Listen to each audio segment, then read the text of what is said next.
Doctor Anjanappa ಅವರೇ, ನಿಮ್ಮಿಂದ start ಮಾಡ್ತೀವಿ. ಈಗ ಕೊರೋನಾ ಹೊಸ ಸ್ಟ್ರೇನ್ ಅಥವಾ ಹೊಸ ವೇರಿಯಂಟ್ JN1 ಅಂತ ಈಗ ಕಂಡುಹಿಡಿದಿದ್ದಾರೆ, ಬಂದಿದೆ. ಈಗ ಇದ್ರ ಬಗ್ಗೆ ಸ್ವಲ್ಪ ನಮ್ಮ ವೀಕ್ಷಕರಿಗೆ, ನಮ್ಮ ವ್ಯೂವರ್ಸ್ಗೆ ಸ್ವಲ್ಪ ಹೇಳಿ ಇದ್ರ ಬಗ್ಗೆ. ಈ ವೇರಿಯಂಟ್ ಹೇಗೆ ನಮ್ಮ ಮೊದಲಿದ್ದ ವೇರಿಯಂಟ್ಗೂ ಈ ವೇರಿಯಂಟ್ಗೂ ಸ್ವಲ್ಪ ವ್ಯತ್ಯಾಸ ಏನಿದೆ? Actually this is A sub variant sir. ಹೌದು.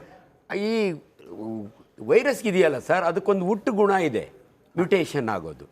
ಅದು ತಾನು ಬದುಕಬೇಕಾದ್ರೆ ಒಂದು ಸೆಲ್ ಬೇಕೇ ಬೇಕು ಸರ್. ಇಲ್ಲದ್ರೆ ಬರ್ಡ್ ಸೆಲ್ಲು, ಇಲ್ಲದ್ರೆ animal cell or human cell. ಅದನ್ನು ನಾವು ಸಾಯಿಸ್ಲಿಕ್ಕೆ ನೋಡ್ತೀವಿ. ಇಟ್ಸ್ ಆಲ್ವೇಸ್ ಇದು ನಮ್ಮಲ್ಲಿ ಬಂದರೆ ನಮ್ಮ ಇಮ್ಯುನಿಟಿ ಸಿಸ್ಟಮ್ ಅದನ್ನು ಕೊಲ್ಲಕ್ಕೆ ನೋಡುತ್ತೆ. ಅದು ನಮ್ಮಿಂದ ತಪ್ಪಿಸ್ಕೊಳ್ಳಿಕ್ಕೆ ದೇವರು ಅದಕ್ಕೆ ಕೊಟ್ಟಿರೋ ವರ ಮ್ಯೂಟೇಷನ್. ನಾವು ಅದಕ್ಕೊಂದು ವ್ಯಾಕ್ಸಿನ್ ಕಂಡುಹಿಡ್ತೀವಿ. Anyway of course anti viral drugs ಇಲ್ಲ, ಒಂದು ವ್ಯಾಕ್ಸಿನ್ ಕಂಡುಹಿಡಿಯೋಕ್ಕೆ ನೋಡ್ತೀವಿ, ಬಟ್ ಅದು ಮ್ಯೂಟೇಟ್ ಆಗುತ್ತೆ. ಸೊ ಈ ರೂಪಾಂತರ, ಅದು ಮ್ಯೂಟೇಷನ್ನ ಕನ್ನಡದಲ್ಲಿ ರೂಪಾಂತರ ಅಂತೀವಿ. ರೂಪಾಂತರ ಆಗೋದು ಅದರ ಗುಣ. ಬಟ್ ಎಲ್ಲ ರೂಪಾಂತರಿಗಳು ಕೂಡ ವಿರುಲೆಂಟ್ ಅಲ್ಲ. ಈ ಕೆಲವು ಪದಗಳು ನಾವು ವೈದ್ಯಕೀಯವಾಗಿ ಉಪಯೋಗ ಮಾಡ್ತೀವಿ. ಕಾಯಿಲೆ ತರುವಂಥ ಗುಣಕ್ಕೆ ವಿರುಲೆನ್ಸ್ ಅಂತೀವಿ ನಾವು. ಈಗ ಸಾಕಷ್ಟು ಸ್ಟ್ರೈನ್ಸ್ ಬಂದೊಳ್ಟೋಗ್ಬಿಟ್ಟಿದ್ದಾವೆ. 1.5 ವರ್ಷದಿಂದ ನಾವು ಫ್ರೀ ಇದ್ದು, ಕೊರೋನಾ ಶುರುವಾಗಿ ಇಡೀ ಪ್ರಪಂಚವನ್ನೇ ಕಾಡಿದ್ದು ನಮಗೆಲ್ಲ ಚೆನ್ನಾಗಿ ನೆನಪಿದೆ. ಅದಕ್ಕೆ ಕೊರೋನಾ ಹೆಸರು ಅಂದ ತಕ್ಷಣ ಜನಗಳಿಗೆ ಭಯಭೀತಿ ಆಗಿಬಿಡ್ತಾರೆ. ಓದೆ ಗವಾಕ್ಷಿ ಅಂದರೆ ಓದೆ ಪಿಶಾಚಿ ಅಂದರೆ ಬಂದೆ ಗವಾಕ್ಷಿ ಅಂತ, ಹಂಗೆ ಇದು ಎಲ್ಲಿಂದ ಬಂತಪ್ಪ ಅಂತ ಜನಗಳಿಗೆ ಆತಂಕ. ದಯವಿಟ್ಟು ಯಾರೂ ಆತಂಕ ಪಡೋವಂಥದ್ದಿಲ್ಲ. ಈ JN.1 it's A new variant. ಇದ್ರ ಬಗ್ಗೆ ಇವತ್ತು ನಾವು ಎಲ್ಲರೂ ವೈದ್ಯಕೀಯ ರಂಗದಲ್ಲಿರೋರು ನಮ್ಮ ಈ ಚಾನಲ್ ಮುಖಾಂತರ ತಮಗೆ ಅನೇಕ ವಿಚಾರಗಳನ್ನ ತಿಳಿಸ್ಲಿಕ್ಕೆ ಹೊರಟಿದ್ದೀವಿ. ನನ್ನ ಮೊದಲನೇ ರಿಯಾಕ್ಷನ್ನು, ಇದು ಒಂದು ವೇರಿಯಂಟು, ಆ್ಯಕ್ಚುಲಿ ಸಬ್ ವೇರಿಯಂಟ್. ಇದು ಅತ್ಯಂತ ವಿರುಲೆಂಟ್ ಅಲ್ಲ. ನೆಗಡಿ ಅಂಡ್ ಇವೆಲ್ಲ ಅಪ್ಪರ್ ರೆಸ್ಪಿರೇಟರಿ ವೈರಸಸ್ಸು, ಇವೆಲ್ಲ RNA ವೈರಸಸ್ಸು. ಇವು ತುಂಬ particular this strain is not very ವಿರುಲೆಂಟ್.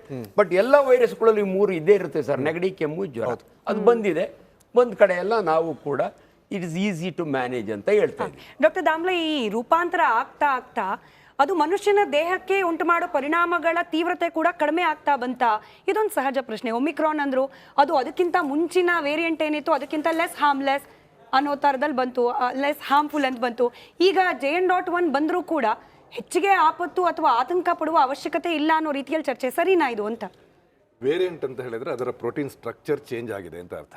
ಈ ಪ್ರೋಟೀನ್ ಸ್ಟ್ರಕ್ಚರ್ ಚೇಂಜ್ ಆದರೆ 3 ವಿಧದಲ್ಲಿ ಅದು ಎಕ್ಸ್ಪ್ರೆಸ್ ಆಗ್ಬೋದು. ಒಂದು, ಏನು ತೊಂದರೆನೇ ಇಲ್ಲದೆ ಇರ್ಬೋದು, ಯಾಕಂದರೆ ಅದು ಇಂಪಾರ್ಟೆಂಟ್ ಪ್ರೋಟೀನ್ ಅಲ್ಲ ಅಂತ ಆದರೆ ಏನು ತೊಂದರೆ ಇಲ್ಲದೆ ಇರ್ಬೋದು.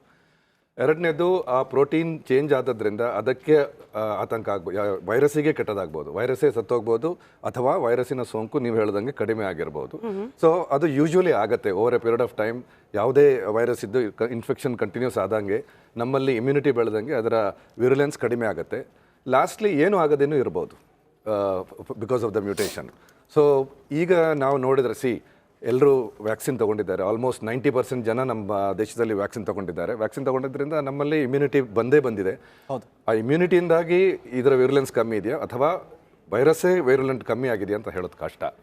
ಆದರೆ ಈಗ ತಿಳಿದಂಗೆ ಇದು ಎಷ್ಟೊಂದು ವಿರುಲೆಂಟ್ ಅಲ್ಲ ಅಂತ ಹೇಳೋದು ಸಂತೋಷ ಸುದ್ದಿ.